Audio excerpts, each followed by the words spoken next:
So there's always some controversy that accompanies an India-Pakistan cricket match. Today we're getting news of a slightly different kind of controversy.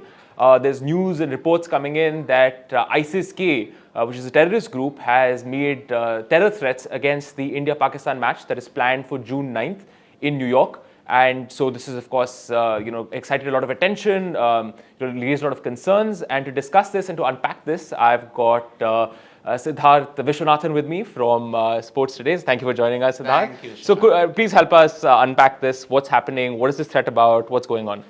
Well, if it's India-Pakistan, this shouldn't be surprising one bit, because India-Pakistan, first time it's happening in the US of A. You're going to see a capacity-filled temporary stadium, though it's happening in New York, which is the center for America when you look at it. Nothing elicits attention, nothing elicits that kind of response like an India-Pakistan game does. Absolutely. Because it's the marquee clash of the ICC World T20 or any ICC event for that matter. Now a terror attack that has come at this point in time, the threat that is going to happen on June 9th. So what has happened is, New York authorities and officials have gotten a threat from ISIS-K. Now, who is ISIS-K? It's one of the operative arms of ISIS Khorasan. Absolutely, They were the group who actively carried out that Moscow attack. Absolutely, That theater attack in 2022. Killed dozens of people, absolutely. Yes. So that's why any kind of threat that happens, America will take it seriously. Because they do not want a repeat of what happened in 2013.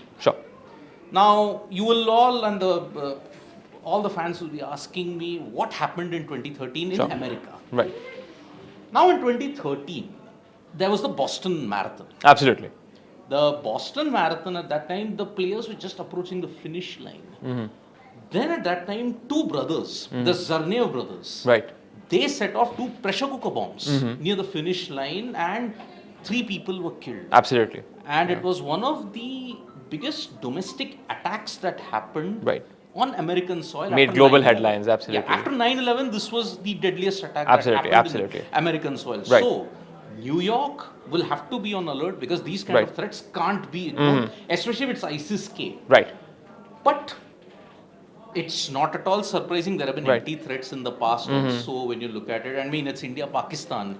These kind of people would want attention in that case. But security, I think, will be beefed up. The authorities have promised next level security, the maximum security that will ever be promised. Absolutely.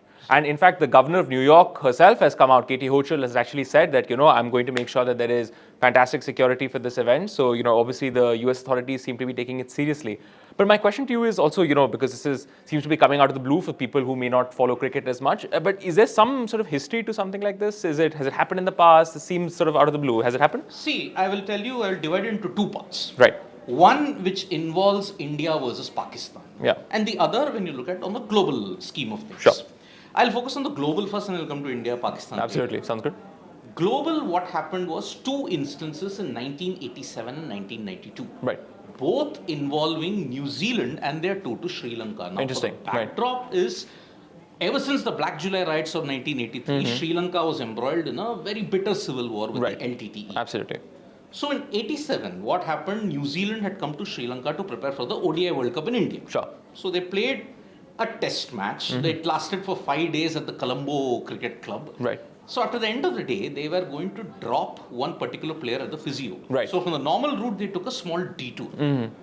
What happened was that they didn't realize what had happened when they came back to the hotel. They realized that a bus station, Peta bus station, was targeted by the LTT. 110 people were killed in a car bomb. Had New Zealand players taken that route, they would have been killed. 5 years, those repercussions, those terror attacks hurt Sri Lanka because they didn't host international cricket for 5 years. When New Zealand incidentally came back in 1992, another terror attack came to them. The team hotel where they were staying, I think it was Maitland Crescent. At that time, one of the admirals was coming, the Sri Lankan admiral chief was coming. And the LTTE had a motorcycle attack there. He was killed. The hotel was targeted, and that time New Zealand again faced it. So bad luck for New Zealand, Bad luck. And you're talking about 2 bad lucks. I'll give you lucky number 3. 2002, when New Zealand were playing Pakistan. Karachi, what had happened was the end of the fifth test. Right. I mean, the first test, sorry. There was a attack on a French base in Karachi. I think there were some naval engineers at that time. Sure. The tour was called off. At that time, you have to understand, Pakistan was having quite a turmoil period after 9/11. Right. So 2002, that's it. Then 2009, the ultimate thing which stung Pakistan for 6 years. Absolutely. The Sri Lanka incident were all, they were shot at. Luckily, one of the bus drivers managed to take the bus back. Exactly, the presence of mind to save the team. Yes. Otherwise, the likes of Thilan Samaravira, Muralidharan, Ajanta Mendes, Dilshan were all dead. And it was the war training that happened during the LTT years that saved Sri Lanka. Oh, wow. Because Dilshan noticed that there was someone there. He said, duck. Right. Sangakkara just ducked, and right there a bullet was lodged. Wow. It was that close. That close. Yep. So that was the global thing. Now, as far as India is concerned, India-Pakistan I'll talk about specifically. 1984, when Honorable Indira Gandhi was assassinated. Where India were in Pakistan at that time. Interesting. The tour got cancelled. Okay, totally. Because the Indian team were ordered couldn't to take come that back. risk, absolutely. Yes. 1999, I mean, that in Pakistan had come to India for a 2-test series. It happened in April. Right. But then you would remember that in Delhi, there was the Shiv Sainiks had dug up the pitch there. So you could say it was one instance of miscreants who had done Disruption, less terrorism. Yeah. Right. But I think the crescendo that you would want to see is 2019 Pulwama. Right. Absolutely. February 14th, when the Pulwama attack happened in 2019, there was a massive call to boycott the World Cup game. Absolutely. So, at that time, there was pressure put that please boycott this. Right. The lives of 40 Jawans who were killed are not higher than the India versus Pakistan World Cup game. But that game happened. Right. So these are the three instances that I can highlight it to you that it disrupted India-Pakistan. Right, absolutely. So terror and cricket have gone kind of hand in hand ever since the 1980s, all unfortunately pertaining to the subcontinental situation. I understand. Judging by the, you've talked about this long history of, these threats that happen. Of course, now this new threat has come in. How do you think, you're a veteran journalist, how do you think it impacts the psychology of the players heading out onto the pitch? Do you think it plays on their minds at all, plays on the minds of the ICC, the BCCI? How do you think? See, whenever there is an ICC event, the players are well aware of the security that needs to be provided, and the ICC with the coordination of the host board, they do ramp up security. In the case of America, the security level is handled at a federal level. Right, absolutely. So that's why they will ensure that the security is high. Now, as far as the players, the players, if you look at it, they're in a bubble. Absolutely. They are concentrated on the match. Whatever happens outside of it, they will not know. Absolutely.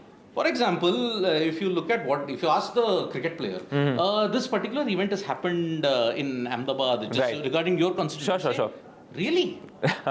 They don't They're know. cut off. They're in such a bubble. They're focused on the game. They're focused on the game. Now that can be it can be a double-edged sword also. Sure.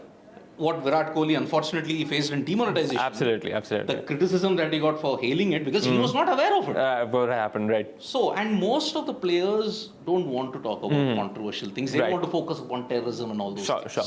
Neither the WAGs do it, neither the players. Understood. I understand. So that's why in the current scenario, if you look at it, you have to take the threat very seriously, but I think the players will be assured. Right. The players went to Pakistan in 2004, 2006. Right. But they held their own. The security was presidential level security. Right. Absolutely. Now, if there is a breach there, and if it's in India-Pakistan, if a breach has happened, God help Pakistan, God help the US Cricket Board, God help ICC, because of the clout that India has. Absolutely. So, they will not want to alienate. They'll be held to pay, yes. They'll be, imagine India has got the maximum number of clout when you look at it, ICC. Revenue-wise, money-wise. Right. They can force Pakistan to say that, we are not going to come there. You better play according to our terms. Sure. So, if it happens in ICC event, good luck to Pakistan. Right. So, you let me close the conversation with something you started off with, which is, of course, New York, America, the first time a World Cup is happening in America. What's the rationale behind it, right? Because this is, of course, not, you don't think of America as one of the great cricketing nations. Of course, lots of South Asians from the diaspora play in the cricket team. You don't think of America as this great cricketing nation. So, what's the rationale between moving the World Cup to America? See, the supposed rationale is that you want to make it a global game. Absolutely. Now, America is the global center if you want to make it for expansionism. In a positive way, if I may add. 300 million people, massive market.